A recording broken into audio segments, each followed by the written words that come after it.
Hello everyone, welcome back to Ejuvala 2.0. Plus 2 economicsile micron നിന്നും macron നിന്നുമായിട്ട് നമുക്ക് വരുന്ന important ആയ എല്ലാ ഷുവർ കർവുകളാണ് നമ്മൾ ഇന്നത്തെ വീഡിയോയിൽ ഡിസ്കസ് ചെയ്യാനായിട്ട് പോകുന്നത്. കഴിഞ്ഞ ക്ലാസ്സുകൾ കാണാത്തവരുണ്ടെങ്കിൽ കാണാട്ടോ. നമ്മളതിൽ ഗുഡ്സ് ഓൺലി ക്ലാസ്സസ്, അതുപോലെ 8 മാർക്കിൻ്റെ class with answers, chapter wise ടോപ്പിക്കുകൾ, ദെൻ 10 ഷുവർ ക്വസ്റ്റ്യൻസ്, നമ്മൾ ഒഴിവാക്കാൻ പാടില്ലാത്ത ഷുവർ ക്വസ്റ്റ്യൻസ്, പ്രോബ്ലംസ് എല്ലാം അപ്ലോഡ് ചെയ്തിട്ടുണ്ട്. ഇത് കാണാത്തവരുണ്ടെങ്കിൽ ആ വീഡിയോസൊക്കെ കാണാം. കർവുകളെ പറ്റി പറയുകയാണെങ്കിൽ ഏതൊരു ടോപ്പിക്ക് നമ്മളോട് ചോദിക്കുകയാണെങ്കിലും നമ്മളപ്പോൾ അവിടെ ആ ടോപ്പിക്കുമായി ബന്ധപ്പെട്ട ആ കർവ് വരച്ച് വയ്ക്കണം, അല്ലെങ്കിൽ ആ ഫിഗർ വരച്ച് വയ്ക്കണം. എങ്കിലാണ് നമുക്ക് മാർക്ക് കിട്ടാനുള്ള വളരെയധികം ഉള്ളൊരു പോസിറ്റീവായിട്ടുള്ളൊരു സംഭവമാണത്. നമ്മൾ എന്ത് ടോപ്പിക്ക് ചോദിച്ചാലും അതിനനുസരിച്ച് നമുക്കത് കർവ് ഉണ്ടോ എന്ന് നോക്കാം. ഉണ്ടെങ്കിൽ എത്രയും വേഗം അവിടെ കർവ് വരച്ച് വയ്ക്കാം. ഫസ്റ്റ് PPC കർവാണ്, അതായത് പ്രൊഡക്ഷൻ പോസിബിലിറ്റി കർവ്. ഇത് എങ്ങനെയാണ് വരയ്ക്കുക? നമ്മൾ പ്രോബ്ലം വീഡിയോയിൽ ചെയ്തിട്ടുണ്ട്. ഇങ്ങനെയാണ് വരയ്ക്കുക. കേവ് ടു ദ ഒറിജിൻ ആണ്, ഒറിജിനിൽ നിന്ന് കോൺവേവ് കേവ് ഷേപ്പാണ്. ഇവിടെ നമുക്ക് ഉള്ളിലും പുറത്തും അതുപോലെ അതിൻ്റെ മേലെയും പോയിന്റ് തന്നിട്ട് എന്താ ഡിനോട്ട് ചെയ്യാന്ന് ചോദിക്കും. ഉള്ളിലുള്ള പോയിന്റ് ആണ് എങ്കിൽ അണ്ടർ യൂട്ടിലൈസേഷൻ ഓഫ് റിസോഴ്സസ് ആണ്, ഇതിൻ്റെ മേലെ ആണെങ്കിൽ എഫക്റ്റീവ് യൂട്ടിലൈസേഷൻ ഓഫ് റിസോഴ്സസ് ആണ്, പുറത്താണെങ്കിൽ ഗ്രോത്ത് ഓഫ് റിസോഴ്സസ് ആണ് കേട്ടോ. പഠിക്കുക. അതിനുശേഷം സെക്കൻഡ് ചാപ്റ്ററിലെ ബജറ്റ് ലൈൻ എന്താണ്, ഇൻഡിഫറൻസ് കർവ്, ഇത് തമ്മിലുള്ള consumer equilibrium point. Budget line എന്ന് പറയുമ്പോൾ സ്ട്രെയിറ്റ് ലൈൻ ആണ്. സ്ട്രെയിറ്റ് ലൈൻ എന്ന് പറയുമ്പോൾ എന്താ പറയുക, സ്ലോപ്പിംഗ് ആണ്, ഡൗൺവേർഡ് സ്ലോപ്പിംഗ് ആണ്, ലെഫ്റ്റ് ടു റൈറ്റ് ആണ്. ഇവിടെ നമുക്കത് കംപ്ലീറ്റ് ആയിട്ടില്ല. ഇത് ഒറിജിൻ ആണ്. ഇവിടെ കൂട്ടിമുട്ടുന്ന പോയിന്റ് നമ്മൾ വെർട്ടിക്കൽ ഇന്റർസെപ്റ്റ് എന്നും ഇവിടെ കൂട്ടിമുട്ടുന്നതിനെ ഹൊറിസോണ്ടൽ ഇന്റർസെപ്റ്റ് എന്നും വിളിക്കും. ഇതിനൊരു ഇക്വേഷൻ ഉണ്ട്, P1x1 plus P2x2 equal to m. ഒരു സ്ലോപ്പ് ഉണ്ടായിരിക്കും. സ്ലോപ്പ് P1/P2 ആണ്, നെഗറ്റീവ് സ്ലോപ്പാണ്. ഇത്രയും ഏരിയ മാത്രമേ നമുക്ക് ബഡ്ജറ്റ് ലൈൻ അവിടെ കംപ്ലീറ്റ് ആവുള്ളൂ. അപ്പോൾ what you mean by budget line ചോദിച്ചു കഴിഞ്ഞാൽ എന്താണ് ബഡ്ജറ്റ് ലൈൻ ചെയ്തിട്ട് ഈ ഒരു ഫിഗർ അവിടെ വരച്ച് വയ്ക്കാം. ബഡ്ജറ്റ് ലൈൻ എന്ന് പറഞ്ഞിട്ടുണ്ടെങ്കിൽ it is A line of എന്താണ്, ഇതൊരു ലൈനാണ്. ഇവിടെ കൺസ്യൂമർ ഗുഡ്സ് മാക്സിമം അയാളുടെ കൺസ്യൂമറിൻ്റെ ഇക്വിലിബ്രിയം വെച്ച് വാങ്ങാൻ പറ്റുന്ന ആ മാക്സിമം ബണ്ടിൽസുകളെല്ലാം ആണ് ആ ലൈനിലുള്ളത് നേടാം. Then indifference curve. Indifference curve എന്ന് വെച്ചാൽ വരയ്ക്കാൻ സുഖമാണ്. കോൺവെക്സ് ടു ദ ഒറിജിൻ ആണ്. Collection of indifference curve is known as indifference map ആണ്. കോൺവെക്സ് ടു ദ ഒറിജിൻ ആണ്, ലെഫ്റ്റ് ടു റൈറ്റ് ആണ്, ഡൗൺവേർഡ് സ്ലോപ്പിംഗ് ആണ്. ഇതൊക്കെ ഇതിന്റെ പ്രോപ്പർട്ടീസ് ആണ്. They do not intersect each other. Collection of indifference curve is known as indifference map. Okay. Then എന്താണ് കൺസ്യൂമറിന്റെ optimum choice എന്ന് ചോദിച്ചാൽ നിങ്ങൾ നിർബന്ധമായും വരയ്ക്കേണ്ട ഫിഗർ ഇതാണ്. ഇതെങ്ങനെ വരയ്ക്കാം? നമ്മൾ ആദ്യം ഒരു ബഡ്ജറ്റ് ലൈൻ വരച്ച് വയ്ക്കാം, എന്നിട്ട് ഇൻഡിഫറൻസ് കർവ് വരയ്ക്കാം. രണ്ടാമത്തെ ഇൻഡിഫറൻസ് കർവ് ഇങ്ങനെ ടാൻജന്റ് ആയിട്ട് വരയ്ക്കാം. കണ്ട, മെഷർമെന്റ്സ് ഒന്നും എടുക്കേണ്ട ആവശ്യമില്ല. മിസ് ഇപ്പോൾ ഹാൻഡ് റിട്ടൺ ആയിട്ടുള്ള വരച്ചപ്പോൾ ഹാൻഡ് റിട്ടൺ ആയിട്ട് തന്നെ വരയ്ക്കാം. ഇത് കൺസ്യൂമർ ഇക്വിലിബ്രിയം പോയിന്റ് ആണ്. ഇവിടെയാണ് consumer get maximum higher level satisfaction. അത് ഈ ടച്ച് ചെയ്ത പോയിന്റിന്മേയാണ്. അതുകൊണ്ട് IC1 കൂടുതൽ IC2 കൂടുതൽ സാറ്റിസ്ഫാക്ഷൻ കിട്ടുക. അതുകൊണ്ടാണ് ആ പോയിന്റ് എടുത്തത് കേട്ടോ. അടുത്തത് ഡിമാൻഡ് കർവ്. ഡിമാൻഡ് കർവും അതിൻ്റെ ഷിഫ്റ്റും അറിയണം. ഡിമാൻഡ് കർവ് എന്ന് പറയുന്നത് ബഡ്ജറ്റ് ലൈൻ പോലെ തന്നെയാണ്. ഇവിടെ പ്രൈസും ക്വാണ്ടിറ്റിയാണ് നമ്മൾ അടയാളപ്പെടുത്തുക. ഇതിൻ്റെ ഷിഫ്റ്റ് നോക്കുക. ഷിഫ്റ്റ് എന്ന് പറഞ്ഞാൽ ഇങ്ങനെയുള്ള ഡിമാൻഡ് കർവ് ഇങ്ങോട്ടേക്ക് ഷിഫ്റ്റ് ആവാം. അതേപോലെ ഇവിടെ ഉണ്ടാകുന്ന ഡിമാൻഡ് കർവ് ഇങ്ങോട്ടേക്ക് ഷിഫ്റ്റ് ആവാം. അതായത് ഡിമാൻഡ് കൂടുമ്പോഴും ഡിമാൻഡ് കുറയുമ്പോഴാണ് നമുക്ക് ഷിഫ്റ്റ് ഇൻ ഡിമാൻഡ് സംഭവിക്കുന്നത്. എക്സ്പാൻഷനും കോൺട്രാക്ഷനും നമുക്ക് പ്രൈസിൽ വ്യത്യാസം വരുമ്പോൾ പ്രൈസ് 0 ആയിരുന്നാൽ പ്രൈസ് 1ലേക്ക് എത്തി. ഇവിടെ നമുക്ക് പ്രൈസ് 1 ആയിരുന്നു, പ്രൈസ് 2ലേക്ക് എത്തി. പ്രൈസ് നമുക്ക് കൂടിക്കഴിയുമ്പോൾ എന്താ സംഭവിക്കുക? കോൺട്രാക്ഷൻ ആണ്. പ്രൈസ് കുറഞ്ഞു കഴിയുമ്പോൾ നമുക്ക് എക്സ്പാൻഷൻ ആണ്. കണ്ടോ? അപ്പോൾ കോൺട്രാക്ഷൻ എന്ന് വെച്ചാൽ ഇത് മൂവ്മെന്റ് ആണ്, മൂവ്മെന്റ് ഓഫ് ഡിമാൻഡ് കർവ്. ഇവിടെ ഉണ്ടായിരുന്ന പോയിന്റ് ഇങ്ങോട്ടേക്ക് നീങ്ങി. ഇപ്പൊ എയിൽ നിന്ന് ബിയോട്ട് നീങ്ങി, ഇവിടെ ബിയിൽ നിന്ന് എയോട്ട് നീങ്ങി. അപ്പൊ എക്സ്പാൻഷനും കോൺട്രാക്ഷനും വരയ്ക്കാനായിട്ട് അറിയണം. ഇങ്ങനെ 2 പെട്ടികൾ വരച്ചു കൊടുത്തിട്ട് മേലൊക്കെ സെയിം ഫിഗർ ആണ്. ഇവിടെ നമ്മൾ മാറ്റുന്നത് ഈ ഒരു ഏരോ മാർക്കാണ്. താഴത്തോട്ടാണെങ്കിൽ അത് എക്സ്പാൻഷനും മേലോട്ടാണെങ്കിൽ അത് കോൺട്രാക്ഷൻ ആണെന്ന് പഠിക്കാം കേട്ടോ. പിന്നീട് നമുക്ക് ഷുവർ ആയിട്ട് വരുന്ന അടുത്തൊരു ഇമ്പോർട്ടൻ്റ് ആയ ഒരു കർവാണ് law of variable proportion production function. ഈ law of variable proportion production function വരയ്ക്കുമ്പോൾ വരയ്ക്കാൻ അറിയാത്ത കുട്ടികൾ ആദ്യം നമ്മൾ ഒരു TP വരയ്ക്കാം. TP വലുതായിട്ട് വരയ്ക്കാം. ഇവിടെ നിന്ന് താഴത്തോട്ട് ഒരു MP വരയ്ക്കാം, ഒരു AP വരയ്ക്കാം. AP താഴത്തോട്ടുള്ളത് MP ആണ്, തെറ്റിക്കരുത്. മേലുള്ളത് നമ്മുടെ TP ആണ്. ഓക്കെ. ഇനി ഇവിടെ കൂട്ടിമുട്ടുമ്പോൾ ശ്രദ്ധിക്കണം. ഇവർ കൂട്ടിമുട്ടുന്ന ഈ ഒരു പോയിന്റ് ഉണ്ടല്ലോ, ഇതാണ് ഫസ്റ്റ് സ്റ്റേജ്. ഇവിടെ കൂട്ടിമുട്ടുന്ന പോയിന്റ് എപ്പോഴും ഇതിന് ഹയസ്റ്റ് ആയിരിക്കണം. ഇത് സെക്കൻഡ് സ്റ്റേജ്, ഇത് second stage, first stage, second stage, third stage. First സ്റ്റേജിൽ എല്ലാം ഇൻക്രീസ് ആവാണ്. അപ്പോൾ ഇൻക്രീസ് റിട്ടേൺസ് ടു ഫാക്ടർ അല്ലേ. നമുക്ക് TP കൂടുന്നുണ്ട്, MP കൂടുന്നുണ്ട്, AP കൂടുന്നുണ്ട്. ദെൻ സെക്കൻഡ് സ്റ്റേജ് എന്ന് പറയുന്നത് ഡിമിനിഷിങ് റിട്ടേൺസ് ടു ഫാക്ടർ ആണ്. Third stage negative returns to factor ആണ്. ഡിമിനിഷിങ് റിട്ടേൺസ് ടു ഫാക്ടറിൽ TP കൂടുന്നുണ്ട് അറ്റ് എ ഡിക്രീസിങ് റേറ്റ്. ബാക്കി എല്ലാം കുറയാണ്, MP കുറയാണ്, AP കുറയാണ്. നെഗറ്റീവ് റിട്ടേൺ ടു സ്കെയിൽ എന്ന് സംഭവിച്ച MP നെഗറ്റീവ് ആവുകയാണ് ചെയ്യുന്നത്. MP become negative, MP negative ആവുന്നു, ബാക്കിയുള്ളതെല്ലാം കുറയുന്നു. ഫിഗർ വരയ്ക്കാൻ അറിയാലോ, ഫിഗർ എന്തായാലും വരയ്ക്കണം കേട്ടോ. Then long run production function നമ്മൾ വിളിക്കുന്ന പേരാണ് റിട്ടേൺ ടു സ്കെയിൽ. അത് കുറേ കുട്ടികളുടെ ടെക്സ്റ്റ് ബുക്കിലൊന്നും ഉണ്ടാവില്ല, കുറച്ച് ടെക്സ്റ്റ് ബുക്കിലേ ഉള്ളൂ. അപ്പോൾ നിങ്ങൾ എന്ത് ചെയ്യുക, ഇതാണ് റിട്ടേൺ ടു സ്കെയിലിൻ്റെ ആ ഒരു ഫിഗർ, ലോങ് റൺ പ്രൊഡക്ഷൻ ഫംഗ്ഷൻ്റെ ഫിഗർ. ഫസ്റ്റ് സ്റ്റേജ് ഇതാണ്, second stage, third stage. First സ്റ്റേജിൽ ഇൻക്രീസിങ് റിട്ടേൺ ടു സ്കെയിലും, second stage constant returns to scale, ഇത് ഡിമിനിഷിങ് റിട്ടേൺസ് ടു സ്കെയിൽ കേട്ടോ. ദെൻ കോസ്റ്റ് കർവുകൾ. കോസ്റ്റ് കർവുകൾ എന്ന് പറയുമ്പോൾ different types of cost is the TFC, TVC, TC. May be നിങ്ങൾക്ക് ഒരു TFCയുടെ കോസ്റ്റ് പ്രോബ്ലം തന്നിട്ട് ഇത് വരയ്ക്കാനായിട്ട് പറയും. അപ്പോൾ TFC വിൽ ബി സെയിം ആണ് എപ്പോഴും. TFC parallel to X axis ആണ്, സെയിം ആണ്. So parallel to X axis ആയിട്ട് വരയ്ക്കാം. ഇവിടെ നിന്ന് ഒറിജിനിൽ നിന്ന് സ്റ്റാർട്ട് ചെയ്യുന്നത് TVC ആണ്. ഒറിജിനിൽ നിന്ന് സ്റ്റാർട്ട് ചെയ്യുന്നത് TVC ആണ്. TFCയിൽ നിന്ന് സ്റ്റാർട്ട് ചെയ്യുന്നത് TC ആണ്, മാർക്ക് ചെയ്യരുത്. ഇനി TCയും TFC, TC, TVC ഇവരുടെ ഷേപ്പ് ചോദിക്കും. ഏതാണ് shape? Inverse S shape. S തിരിച്ചിടുക അല്ലെ, ഇൻവേഴ്സ് എസ് ഷേപ്പ് ആണ്. TFCയുടെ shape parallel to X axis ആണ് കേട്ടോ. അല്ലെങ്കിൽ ഹൊറിസോണ്ടൽ എന്നൊക്കെ പറയും. ഹൊറിസോണ്ടൽ ടു എക്സ് ആക്സിസ് എന്ന് പറഞ്ഞാലും സെയിം തന്നെയാണ്. ഇനി different types of cost curve is അല്ലെ, പലതരം cost കർവുകളുണ്ട്. SMC, ABC, SAC, AFC ഇതൊക്കെ വരയ്ക്കാൻ സുഖമാണ്. കണ്ടോ, ടിക്ക് മാർക്ക് ഇട്ടാൽ മതി. ABC ഒക്കെ യു ഷേപ്ഡ് ആണ്, ഇതെല്ലാം യു ഷേപ്ഡ് ആണ്. ഇതിലെ AFC കർവിന്റെ ഷേപ്പിന്റെ പേരാണ് rectangular hyperbola. Okay, rectangular hyperbola എന്നാണ് നമ്മൾ AFC കർവിനെ വിളിക്കുന്നത്, റെക്ടാങ്കുലർ ഹൈപ്പർബോള. ബാക്കിയുള്ളതെല്ലാം യു ഷേപ്ഡ് ആണ് കേട്ടോ. ബാക്കിയുള്ള കർവുകളെല്ലാം യു ഷേപ്ഡ് ആണ്. ഓക്കെ, ഇനി പെർഫെക്റ്റ് കോമ്പറ്റീഷനിലേക്ക് വരുമ്പോൾ അല്ലെങ്കിൽ റവന്യൂ സെക്ഷൻ വരുമ്പോൾ, റവന്യൂ സെക്ഷനിലെ price line AR, MR, demand curve എല്ലാം സെയിം ആണ്. TR starting from origin straight line ആണ്. ഇതിലെ പെർഫെക്റ്റ് കോമ്പറ്റീഷനിലെ പ്രൈസ് ലൈൻ വരയ്ക്കാൻ പറഞ്ഞാൽ ഡിമാൻഡ് കർവും പ്രൈസ് ലൈനും ഈക്വൽ ആണ് കേട്ടോ.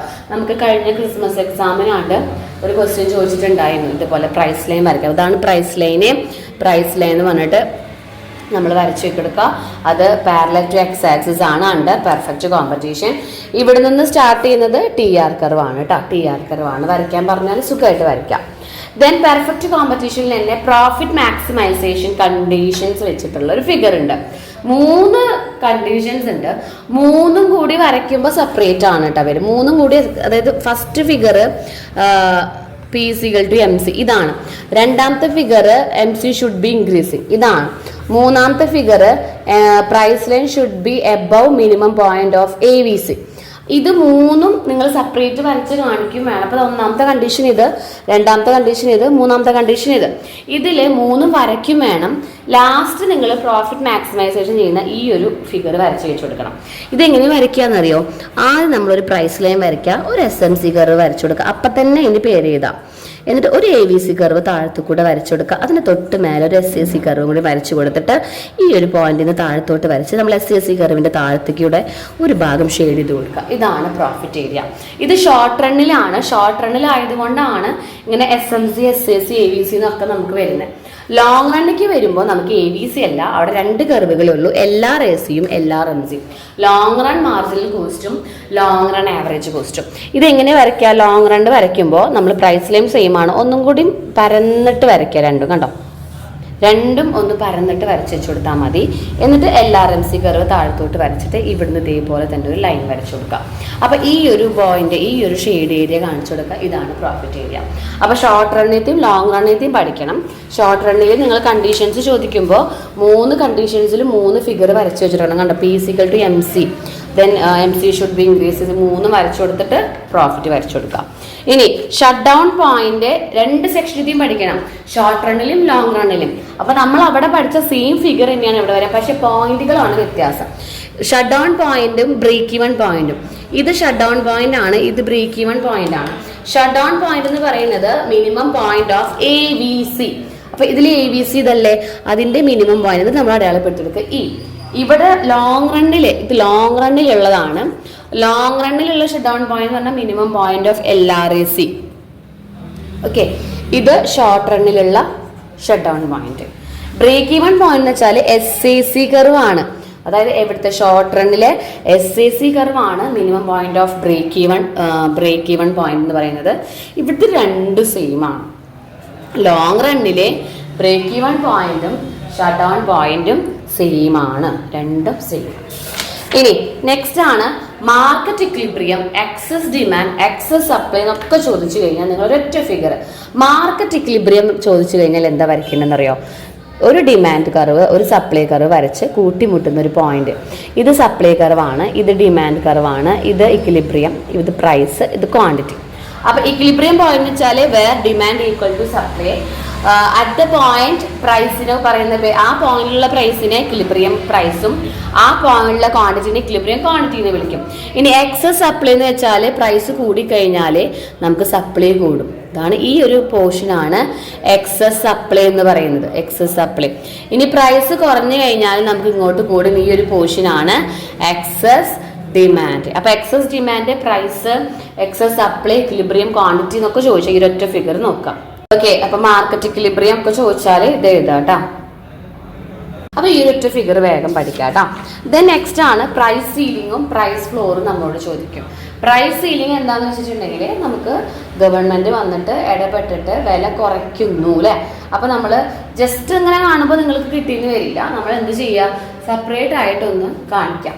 എങ്ങനെയെന്നറിയോ, നമ്മൾ കഥ പോലെ പഠിക്കാം. മാർക്കറ്റ് സപ്ലൈയും ഡിമാൻഡും നിശ്ചയിച്ച പ്രൈസിലെ ആൾക്കാർക്ക് വാങ്ങാൻ ബുദ്ധിമുട്ടായി. അതായത് സപ്ലൈയും ഡിമാൻഡും നിശ്ചയിച്ച ഈ പ്രൈസിൽ ക്വാണ്ടിറ്റി വാങ്ങാനായിട്ട് നോർമൽ ആൾക്കാർക്ക് വാങ്ങാൻ ബുദ്ധിമുട്ടായി. അപ്പോൾ പ്രശ്നം വന്നപ്പോൾ ഗവൺമെൻറ് വന്ന് ഇടപെട്ട് ഈ വില ഒന്ന് താഴ്ത്തി കൊടുത്തു. അതായത് അവർക്ക് വില ഒന്ന് കുറച്ച് കൊടുത്തു. വില കുറച്ച് കഴിഞ്ഞപ്പോഴോ എന്താ സംഭവിച്ചത്, എല്ലാവരും ഡിമാൻഡ് കൂടി, കണ്ട ക്വാണ്ടിറ്റി നല്ല പോലെ കൂടി ആൾക്കാർക്ക് വാങ്ങാൻ പറ്റി.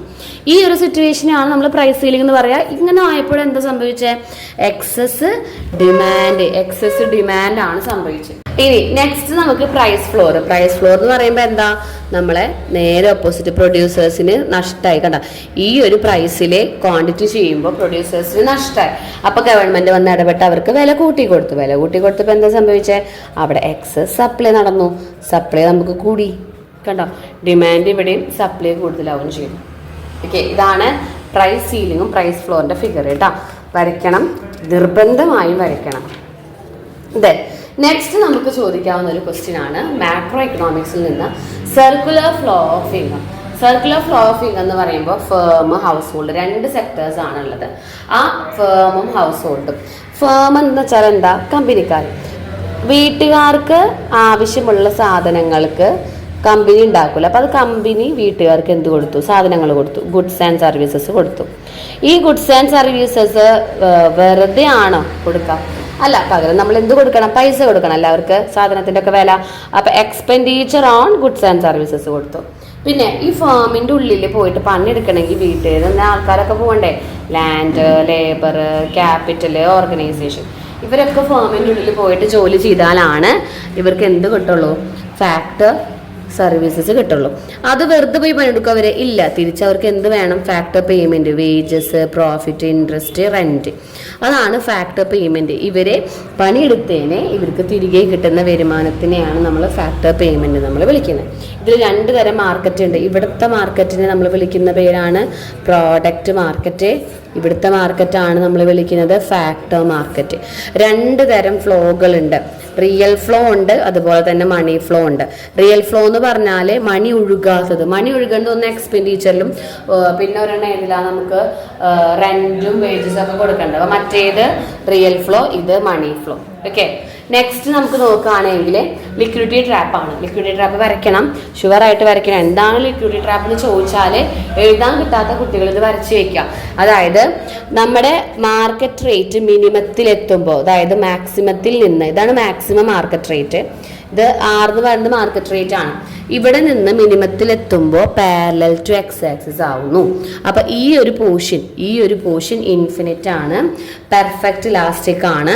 ആ സമയത്ത് സ്പെക്കുലേറ്റീവ് ഡിമാൻഡ് ഫോർ മണി, അതായത് speculative demand for money will be perfectly elastic ആണ്. ഈ ഒരു സ്റ്റേജിൽ നമ്മൾ വിളിക്കുന്ന പേരാണ് ലിക്വിഡിറ്റി ട്രാപ്പ്. ഈ ഒരു ഫിഗർ വരച്ച് വയ്ക്കുക കേട്ടോ. Then aggregate demand in 2 sector 3 sector 4 sector എന്നൊക്കെ ചോദിക്കും. അതായത് നമുക്ക് കമ്പോണൻസ് ഓഫ് അഗ്രിഗേറ്റ് ഡിമാൻഡ് ചോദിക്കും. അപ്പോൾ നമുക്ക് എക്സാൻ്റെ ഇൻവെസ്റ്റ്മെൻറ്റ്, എക്സാൻ്റെ കൺസംഷൻ എന്നൊക്കെയാണ് പറയാം. അപ്പോൾ അഗ്രിഗേറ്റ് ഡിമാൻഡും സപ്ലൈയും ഈക്വൽ ആവുന്ന പോയിന്റിനെയാണ് നമ്മൾ ഇക്വിലിബ്രിയം പോയിന്റ് ഓഫ് ഇക്കോണമിയാണ്. മാർക്കറ്റ് ഇക്വിലിബ്രിയം ഒന്നല്ല കേട്ടോ. മാർക്കറ്റ് ഇക്വിലിബ്രിയം ചോദിച്ചാലാണ് നമ്മൾ മറ്റേ ഫിഗർ. ഇപ്പോൾ ഇതെന്ന് പറയുന്നത് മാർക്കറ്റ് ഇക്വിലിബ്രിയം ആണ്. ഇത് മാർക്കറ്റ് ഇക്വിലിബ്രിയം അല്ല, ഇത് ഇക്കോണമിയുടെ ആണ്. അതായത് ഇക്കോണമിയുടെ അഗ്രിഗേറ്റ് ഡിമാൻഡിൻ്റെ ഇക്വിലിബ്രിയം പോയിന്റ്. അവിടെ അഗ്രിഗേറ്റ് ഡിമാൻഡ് നമ്മൾ എവിടെ നിന്നാണ് സ്റ്റാർട്ട് ചെയ്യുന്നത്? എക്സ് ആക്സിസിൽ നിന്ന് നമുക്ക് വൈ ആക്സിസിൽ ഇവിടുന്ന് സ്റ്റാർട്ട് ചെയ്യുന്നതാണ് അഗ്രിഗേറ്റ് ഡിമാൻഡ്. ഇവിടുന്ന് 45 ഡിഗ്രി നമ്മൾ വരയ്ക്കുന്നതാണ് അഗ്രിഗേറ്റ് സപ്ലൈ. ഇത് രണ്ടും കൂട്ടിമുട്ടുന്ന പോയിന്റാണ് നമുക്ക് ഇക്വിലിബ്രിയം പോയിന്റ് ഓഫ്. ഇവിടെ ഇക്വിലിബ്രിയം ഇങ്കായിരിക്കും ഇവിടെ ഉണ്ടാവുക. ഓക്കെ. അപ്പോൾ 2 സെക്ടറിൽ ഇക്വിലിബ്രിയം കർവ് വരയ്ക്കാൻ പറഞ്ഞു കഴിഞ്ഞാൽ ഇതാണ് വരയ്ക്കേണ്ടത്, അല്ലാതെ മറ്റേ ഇക്വിലിബ്രിയം അല്ല. 2 തരം ഇക്വിലിബ്രിയം ഉണ്ട്. ഇത് ഏത് ഇക്വിലിബ്രിയ? ഇത് മാർക്കറ്റ് ഇക്വിലിബ്രിയം ആണ്. ഇത് ഇക്കോണമി അഗ്രിഗേറ്റ് ഡിമാൻഡിന്റെ ഇക്വിലിബ്രിയം ആണ്, അല്ലെങ്കിൽ അഗ്രിഗേറ്റ് സപ്ലൈയുടെ ആണ് കേട്ടോ. അപ്പോൾ സപ്ലൈ അഗ്രിഗേറ്റ് ഡിമാൻഡ് 2 സെക്ടർ ഇക്കോണമിയുടെ ഇക്വിലിബ്രിയം ഒക്കെ ചോദിച്ചാലാണ് ഇത് വരയ്ക്കാം. അതല്ല എങ്കിൽ മാർക്കറ്റ് ഇക്വിലിബ്രിയം വരയ്ക്കാം. ഓക്കെ. അപ്പോൾ ഇത്രയൊക്കെ പഠിക്കാം, നല്ല പോലെ അറിയാം. എല്ലാ കർവുകളും ഏത് ടോപ്പിക്ക് ചോദിച്ചു കഴിഞ്ഞാലും നിങ്ങൾ കർവും കൂടി വരയ്ക്കുമ്പോഴാണ് നമുക്ക് അതിൻ്റെ പകുതി മാർക്ക് അവിടെ ഷുവറായിട്ട് കിട്ടും. അപ്പോൾ എക്സ്പ്ലനേഷൻ തെറ്റിയാലും എക്സ്പ്ലനേഷൻ അറിയില്ലെങ്കിൽ അതിൻ്റെ കർവ് വരയ്ക്കാനായിട്ട് നോക്കാം. അപ്പോൾ ഓരോ ടോപ്പിക്കിൻ്റെയും കർവ് നോക്കിക്കഴിഞ്ഞാൽ നമുക്ക് ആൻസർ കിട്ടും. ഓക്കെ. അപ്പോൾ എല്ലാവരും വേഗം കർവ് പഠിക്കാം. ഇനി നമ്മൾ നിങ്ങൾക്ക് വേണ്ടി 2 മാർക്കിൻ്റെ ക്വസ്റ്റ്യൻസ് ഇടുന്നുണ്ട്. നിങ്ങൾക്ക് 2 മാർക്ക് ഏതൊക്കെയാണ് വരാമെന്ന് അറിയില്ലല്ലോ. അപ്പോൾ ഏതൊക്കെയാണ് 2 മാർക്ക് ഇങ്ങനെ തപ്പി പിടിക്കേണ്ട, ക്വസ്റ്റ്യൻസ് മിസ് അപ്ലോഡ് ചെയ്യുന്നുണ്ട് കേട്ടോ. അപ്പോൾ അത് കാണാത്തവരുണ്ട്, സബ്സ്ക്രൈബ് ചെയ്യാത്തവരുണ്ടെങ്കിലൊക്കെ ഇപ്പോൾ സബ്സ്ക്രൈബ് ചെയ്യാം. അപ്പോൾ കഴിഞ്ഞ ക്ലാസ്സുകളൊക്കെ നോക്കാം. ഇപ്പം നിങ്ങൾക്ക് വേണ്ടി നമ്മൾ പ്രോബ്ലം വീഡിയോ അപ്ലോഡ് ചെയ്ത് കഴിഞ്ഞിട്ടുണ്ട്. അതുപോലെ ഇതാ കർവുകൾ ഇത് അപ്ലോഡ് ചെയ്ത് കഴിഞ്ഞു. 8 മാർക്കിൻ്റെ ക്വസ്റ്റ്യൻസ് ഇട്ട് കഴിഞ്ഞു. ചാപ്റ്റർ വൈസ് ടോപ്പിക്സ് നമ്മൾ ഇട്ട് കഴിഞ്ഞു. മൈക്രോ മാക്രോയിൽ നിന്നുള്ള എല്ലാ 8 മാർക്ക്, 10 മാർക്കിൻ്റെ sure questions, goods only class ഇതെല്ലാം ഇട്ടിട്ടുണ്ട്. കാണാത്തവരുണ്ടെങ്കിൽ എത്രയും വേഗം പോയിട്ട് കണ്ടിട്ട് നാളെ ഒറ്റ ദിവസമേ ഉള്ളൂ നമുക്ക് ഇന്ന്. നാളെ ഈ ഒരു ഹാഫ് ഡേ ആകുമ്പോഴേക്കും നമുക്ക് എക്സാം ആവും. അപ്പോൾ എല്ലാവരും വേഗം പോയിട്ട് പഠിക്കാനായിട്ട് ശ്രദ്ധിക്കുക. Okay every one, thank you so much.